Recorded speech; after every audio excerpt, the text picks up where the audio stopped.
আসসালামু আলাইকুম প্রিয় ভিউয়ার, সবাই কেমন আছেন? আশা করি আলহামদুলিল্লাহ সবাই ভালো আছেন। যে যেখান থেকে দেখছেন সবাইকে মেসাজ জামাল এন্টারপ্রাইজের পক্ষ থেকে আন্তরিক ধন্যবাদ। প্রিয় বন্ধুরা, আপনারা যে গ্রেড বিম ঢালাইয়ের ভিডিওটি দেখছেন, এটি হচ্ছে আমার ৬৬ নাম্বার প্রজেক্টের গ্রেড বিম ঢালাই। তো এই নাম্বারটি হচ্ছে একটি সাংকেতিক নাম্বার মাত্র। তো এই ৬৬ নাম্বারের মাধ্যমে এই বাড়ির সম্পূর্ণ ভিডিওগুলো আপলোড করা হবে। তো প্রিয় বন্ধুরা, এটা একটা ডুপ্লেক্স বাড়ি, যার আয়তন হচ্ছে মোটামুটি আপনার প্রায় ৩০০০ স্কোয়ার ফিট। তো এটার আপনার ফাউন্ডেশনের ভিডিওগুলো কিন্তু আমি আপলোড করেছিলাম, কিন্তু সেখানে কোনো নাম্বার ছিল না। তো এখন থেকে প্রত্যেকটা ভিডিও এই বাড়ির ৬৬ নাম্বার দিয়ে কিন্তু আপলোড করা হবে। তো প্রিয় বন্ধুরা, আমাদের গ্রেড বিমটা ঢালাই শুরু করা হয়েছে। আপনি দেখেন এই যে ভাইব্রেশন করা হচ্ছে। তো আমরা এই ভিডিওতে যে জিনিসটা শিখবো সেটা হচ্ছে গ্রেড বিম ঢালাইয়ের আগে আমাদেরকে কোন বিষয়গুলো একেবারে 100% খেয়াল করতে হবে, এইগুলি ভুল করা যাবে না। যেমন এই যে কলমের রিংটা দিয়েছি আমরা, দেখেন এই রিংটা এবং এই রিংটা দেওয়া হয়েছে, এবং এই যে দেখেন কলমের ভিতরে, যেটা দুইটা বিমের ভিতরে একটা রিং দেওয়া হয়েছে। আমরা অনেক সময় করি কি, কলম ঢালাই যতটুকু হয় অতটুকু ভীম থাকে আর রিং থাকে, আর পরের অংশটাতে যতটুকু ভীম ঢালাই হয় ওখানে কিন্তু রিং থাকে না।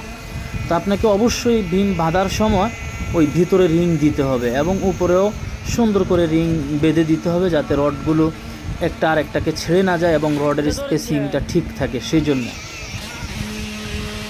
এটা হচ্ছে ঢালাইয়ের আগের একটা চেক। ঠিক ওই একইভাবে আপনাকে বিমের ক্লিয়ার কাভারিং ঠিক আছে কিনা, এবং দুই পাশের কাভারিং ঠিক আছে কিনা, উপরে ঠিক আছে কিনা, বটনে ঠিক আছে কিনা, এগুলো দেখতে হবে। প্রতিটা ভালো কাজ করার পরে কিন্তু একটি ভালো প্রজেক্ট হয়, এই আর কি। এই যে দেখেন আমাদের এই যে ব্লকগুলো খুব সুন্দর করে দেওয়া আছে, এবং আমরা প্রতিটা কলমে কিন্তু আপনার রিংগুলো খুব সুন্দর করে দিয়েছি, যাতে রডের স্পেসিংটা ভালো থাকে। তা আসলে একটা কাজ ভালো করতে গেলে খুব বেশি বিষয়, আমরা কিন্তু নিয়ম গতানুগতিক কাজ যেটা সেটা করেই ফেলি। খুঁটিনাটি কিছু কাজ আছে, সেগুলো যদি আমরা সুন্দর করে করতে পারি তাহলেই কিন্তু আমাদের কাজগুলো ভালো একটা কাজ হয়। তো আমার এই ডুপ্লেক্স প্রজেক্টটির আনুমানিক এরিয়া ৩০০০ স্কোয়ার ফিট।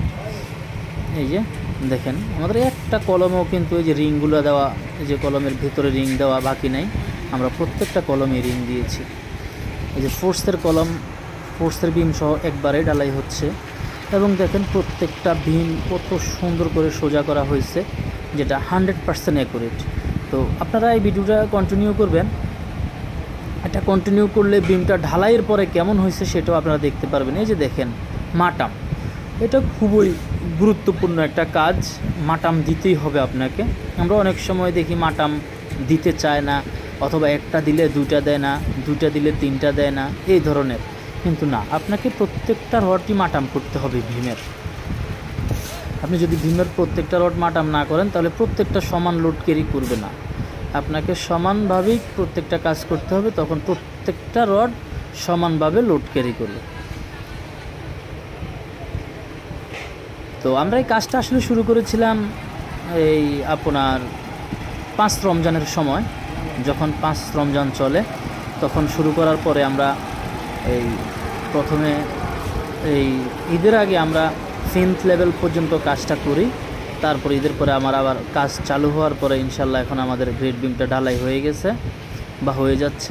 আমাদের এখানে যে সিলেকশনটা খুবই ভালো, এবং বালুটাও ভালো, মোটা বালু, এবং খোয়াটাও খুবই ভালো কোয়ালিটির খোয়া। তো আমরা এখানে ঢালাইয়ের যে অনুপাতটা সেটা হচ্ছে 3-1-1.5, 3 টুকরি খোয়া, 1.5 টুকরি বালু এবং 1 টুকরি সিমেন্ট। এবার এই রেশিওতে আমাদের ঢালাইটা হচ্ছে। সবচেয়ে বড় কথা হচ্ছে আমাদের ইঞ্জিনিয়ার ইনস্ট্রাকশনের মাধ্যমে কিন্তু কাজটা চলছে। এই যে দেখেন এই বিমটা প্রায় 65 ফিট লম্বা এখান থেকে। ইনশাল্লাহ আমি আশা করি যে এটা 200টাও কোথাও বেশ কম থাকবে না। আমার মিস্ত্রিরা ঠিক ওইভাবেই কাজটা করেছে। আপনি দেখেন কত সাপোর্ট দেওয়া হয়েছে, যাতে বিমটা 100% অ্যাকুরেট থাকে। সেজন্য না হলে কিন্তু এত সাপোর্টের প্রয়োজন ছিল না, আমরা করে ফেলতে পারতাম বিম, কিন্তু দেখা যেত ওইদিকে 2 ইঞ্চি বাঁকা, ওইদিকে আধা ইঞ্চি বাঁকা, এই ধরনের সমস্যাগুলো দেখা দিত, যেটা কাজের কোয়ালিটি এবং গুণগত মান দুইটাই কিন্তু হেরফের হয়ে যেত। তো আমরা এই হেরফেরটা আমাদের পছন্দ না, সেই জন্য আমরা প্রত্যেকটা কাজ 100% অ্যাকুরেট করার চেষ্টা করি। তারপরও আমরা মানুষ, ভুল আমাদেরও হতে পারে। এই যে আমাদের এই অংশটা কিন্তু ঢালাই চলছে, এই অংশটা ঢালাই হয়ে গেছে, ফিনিশিংও চলছে।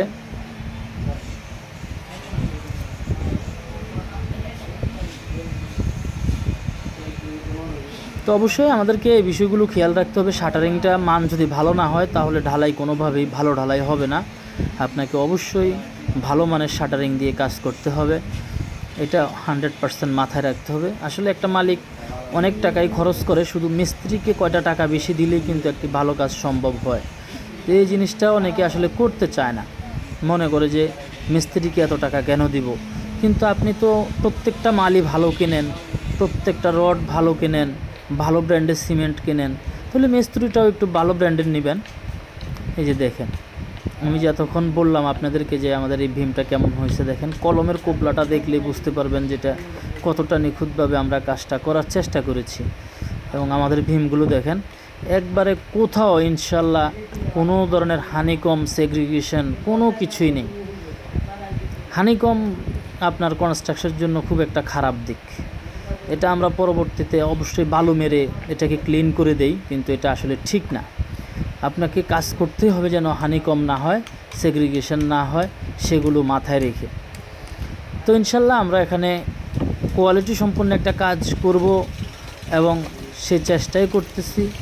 তো আপনারা দোয়া করবেন আমরা যেন সুন্দরভাবে এই কাজগুলো, মানুষের দায়িত্বগুলো যাতে নেই, সেই দায়িত্বগুলো যেন আমরা পালন করতে পারি। তো জামাল এন্টারপ্রাইজের এই ভিডিওগুলো যদি আপনাদের ভালো লাগে, অবশ্যই ইউটিউব থেকে দেখলে অবশ্যই চ্যানেলটি সাবস্ক্রাইব করে দেবেন এবং পাশে থাকা বেল আইকনটি বাজিয়ে রাখবেন। আর যারা ফেসবুক থেকে দেখছেন তারা অবশ্যই আমার চ্যানেলটি ফলো করে দিবেন এবং ভালো থাকবেন, সুস্থ থাকবেন। দেখা হবে নতুন কোনো ভিডিওতে। আসসালামু আলাইকুম ওয়া রাহমাতুল্লাহ ওয়া বারাকাতুহু।